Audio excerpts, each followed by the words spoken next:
Give us something that's brand new and rather interesting. Well, brand new. The Starling, mawkish, sentimental dramedy, a word that I hate, but it does fit this film. Written by Matt Harris, directed by Theodore Melfi, who made St. Vincent and Hidden Figures, both of which I like. I know that you liked Hidden Figures very much. Melissa McCarthy and Chris O'Dowd are Lily and Jack. They had a baby which died of sudden infant death syndrome. We see flashbacks to their happy life before that happened. She works in a supermarket, but they have a huge ranch-style home. It was their grandfather's, apparently. It was got enough ground to relocate the entire football team from 12 mighty orphans. Jack is in a psychiatric institution, which seems like the kind of psychiatric institution which someone dreamed up in a group focus meeting, which is appropriate since Chris O'Dowd's performance of a psychiatric patient seems to have been cooked up in a void far removed from any form of reality at all. And there is this sub-Bob Zemeckis bird, the Starling, which visits Lily. It's almost as if it's a personification of her grief. And one of the ways that we know this is that soft rock songs tell us at all times exactly what is going on and how we should feel about it.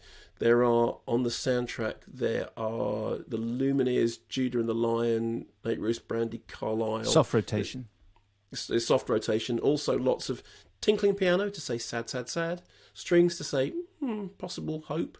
And, and then soft rock to see us through the next thing.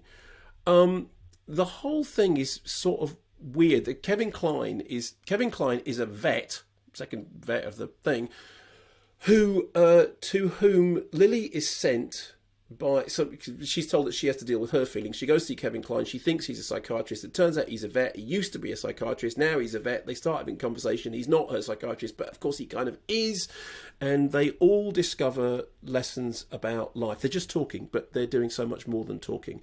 What are the chances that Kevin Kline's character will discover something about himself? Maybe he's a quitter. Maybe he needs to learn not to quit. And do you think he'll stop neutering dogs and going back to Johns Hopkins, which is where he was before? It's always a difficult dilemma, isn't it? Always a difficult dilemma. Maybe Chris's character needs to not quit as well. And have we got REO Speedwagon at this stage? Or no? But that they would not have been out of place. Okay. I mean, here's the thing. There is one moment in the film in which something truthful is said. And the one thing that is said that is truthful, in my opinion, is that when terrible things happen for no good reason at all, we blame ourselves because the idea of putting order onto things is what we do. And so when things happen over which people have no control and they are terrible and they happen for no reason, the immediate tendency is to blame yourself because that makes sense of it. However, that nugget is delivered in a way that is completely creaky and artificial, like the rest of the film. And the rest of the film is, the Starling is a metaphor.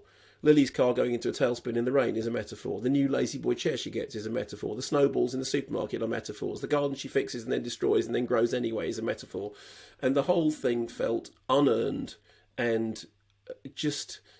It's a film that deserves the title dramedy in every sense of the word. That's a very interesting point you make about blame, maybe for another podcast, but I guess some people will blame themselves and others will blame other people. Yeah, no, well, maybe that's true, but in the case of Starling, I certainly blame the filmmakers. In cinemas now, Netflix from the 24th, not a favourite, I have to say.